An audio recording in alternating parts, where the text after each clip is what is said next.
Baik kerabat muslim, saat ini tim Dolan Inspiratif Radio Insani Purbalingga berada di kawasan Sawangan, Purwokerto. Dan kita akan menyambangi sebuah usaha kuliner dengan nama Kuliner Tirta Aji. Nah, seperti apa sebenarnya usaha kuliner yang satu ini? Ikuti terus perjalanan Dolan Inspiratif dari Radio Insani Purbalingga, inspiratif, santun, dan islami.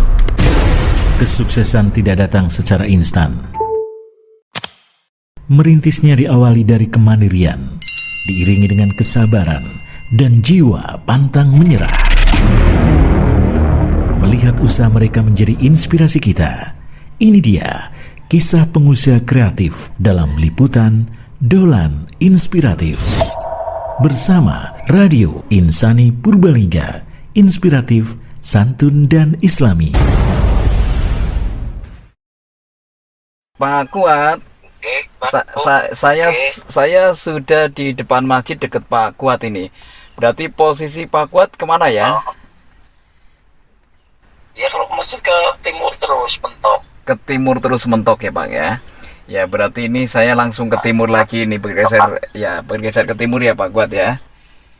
Ji Pak Kuat, ditunggu sebentar lagi, saya insya Allah sampai ke lokasi rumah makan Tirta Aji Pak Kuat. Begitu nih Pak Kuat, Assalamualaikum. Allah.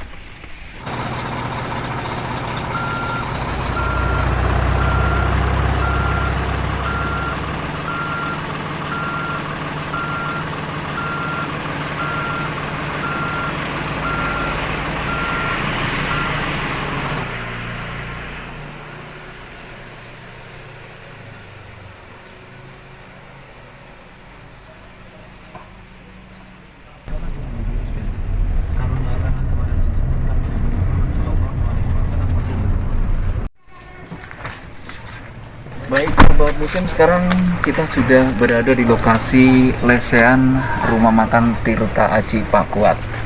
Nah, ikuti terus perjalanan kami dari tim Dolan Inspiratif Radio Insani Purbalingga, inspiratif, santun, dan islami.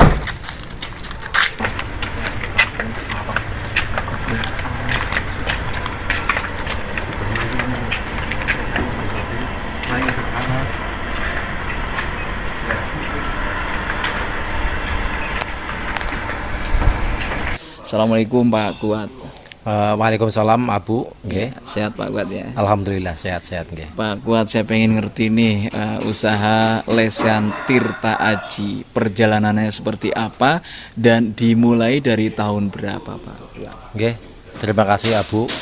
Ini sedikit cerita nggih mengenai adanya warung makan lesehan Tirta Aji.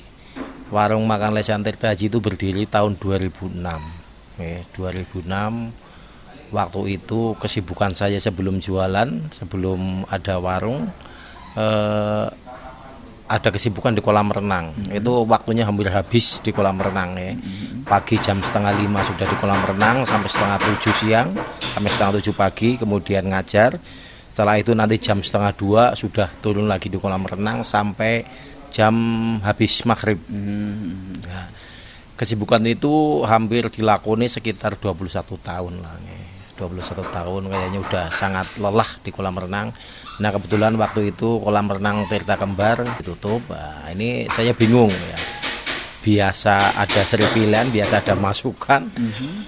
Terus begitu ditutup, saya bingung. Nah, waktu itu bulan, kalau nggak salah bulan Oktober lah ya.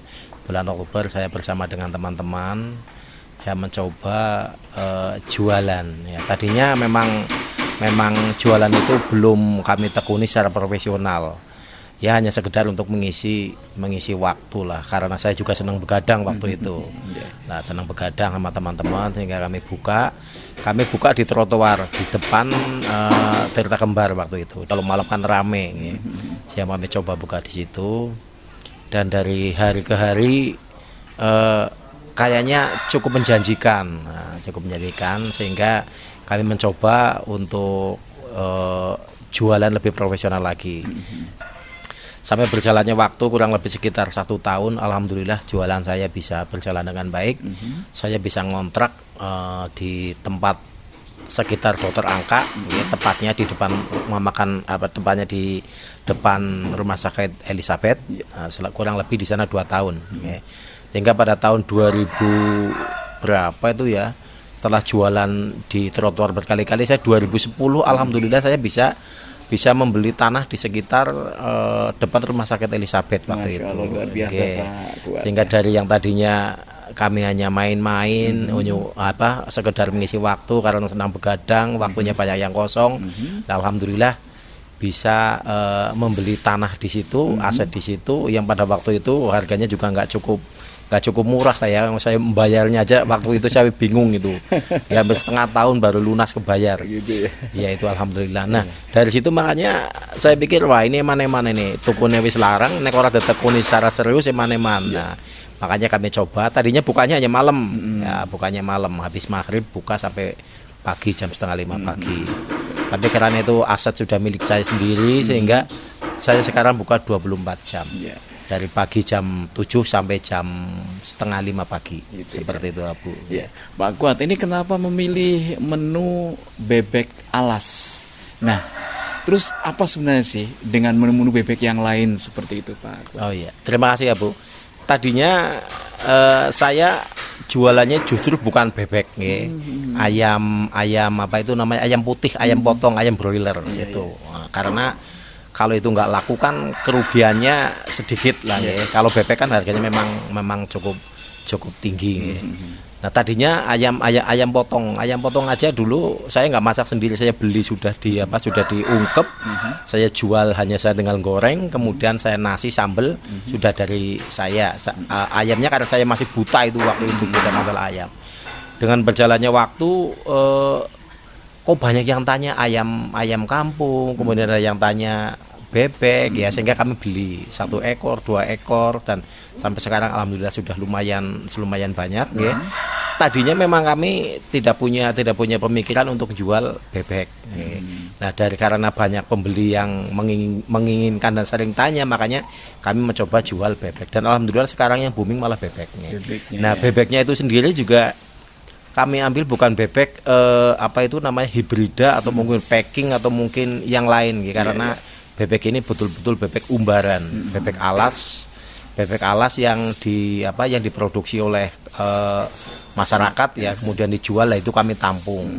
Ini beda sekali dengan bebek hibrida, karena bebek hibrida atau bebek packing itu kan harganya jauh sekali. Katakanlah kalau misalkan saya jual satu potongnya beli 75.000, kalau bebek hibrida itu sekitar hanya 50-55 lah. Nah, ini memang bedanya jauh.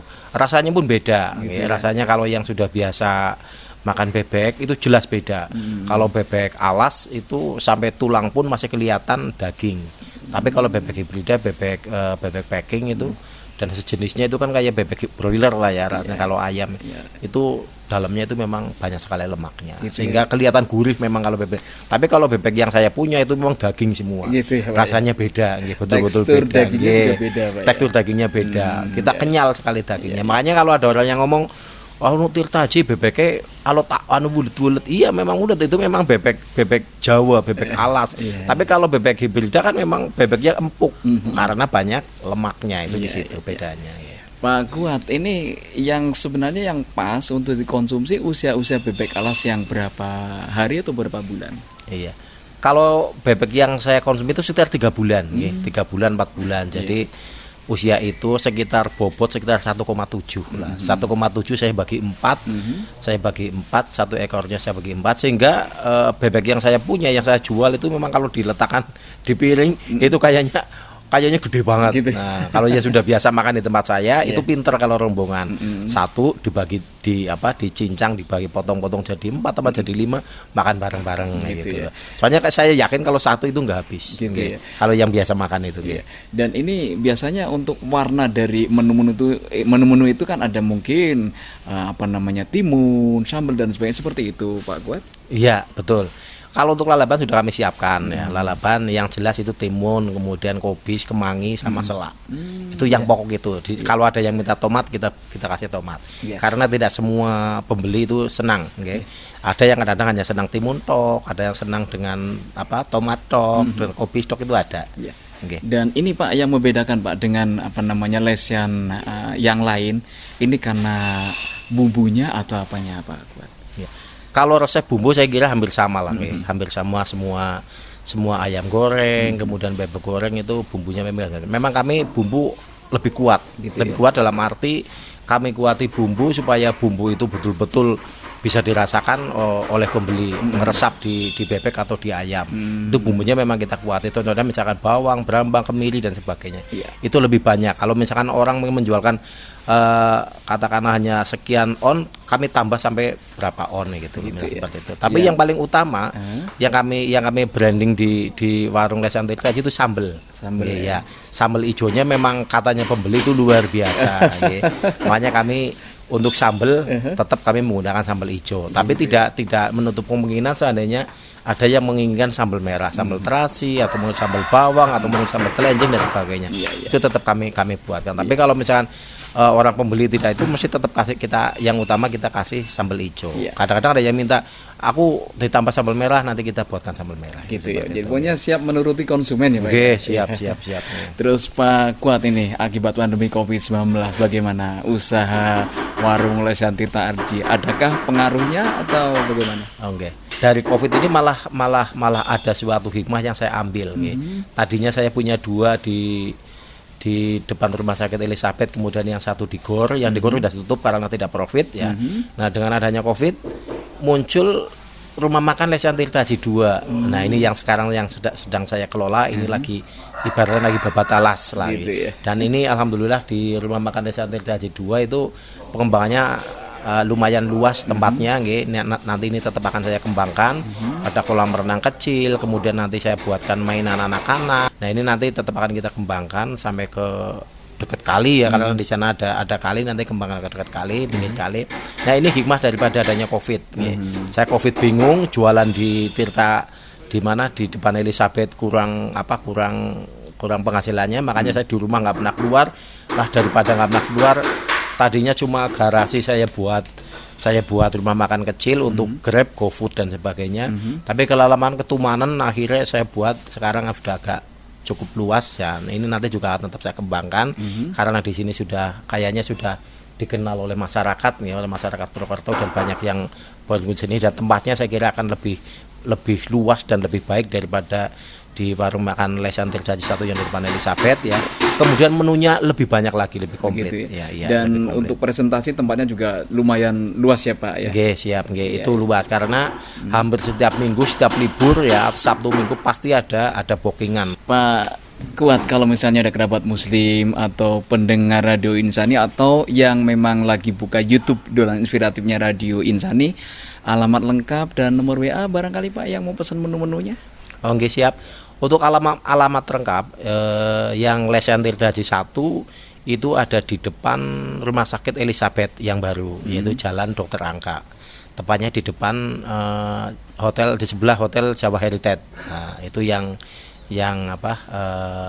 pertama, yang satu. Kalau di sana memang sudah luar biasa, terutama kalau malam hari kami sudah tidak misalnya tidak pernah memikirkan pembeli mesti rame. Gitu ya. Nah, untuk yang 2 itu di Jalan Jenderal Sutoyo Gang 6. Jalan Jenderal Sutoyo Gang 6 di depan SD Negeri 7 Sukanegara. Nah, ini tempatnya lebih representatif ya, lebih luas, lebih enak, lebih nyaman karena dekat dengan alam ya, dengan sawah, dengan kali dan sebagainya. Lah untuk para pendengar, untuk yang ingin berkunjung silakan di Jalan Jenderal Sutoyo Gang 6 ya, depan SD Negeri 7 Sukanegara. Kemudian kalau yang untuk delivery order bisa ke nomor 081 392 168 186. Ya. Terima kasih Pak Kuat untuk perbincangannya, sukses untuk usahanya. Mudah-mudahan kedepannya nanti rumah makan Lesian Tirta Aji baik 1, 2 ataupun 3 atau yang lainnya seperti itu akan semakin berkembang dan sukses sekali lagi. Amin. Matur nuwun Nabi. Terima kasih. Assalamualaikum warahmatullahi wabarakatuh. Waalaikumsalam warahmatullahi wabarakatuh. Baik kerabat muslim, baru saja saya berbincang dengan owner dari rumah makan Lesian Tirta Aji 1, 2 dan 3, yakni dengan Pak Kuat. Mudah-mudahan saja bisa menginspirasi kerabat muslim semuanya. Akhirnya saya Abu Azhar pamit di Dolan Inspiratif kali ini. Ketemu lagi di Dolan Inspiratif berikutnya. Terima kasih dan assalamualaikum Assalamualaikum warahmatullahi wabarakatuh. Waalaikumsalam. Kerabat Muslim, baru saja kita ikuti Dolan Inspiratif. Nantikan kisah pengusaha Muslim yang lainnya. Terima kasih atas kebersamaan Anda. Semoga bisa menginspirasi semua.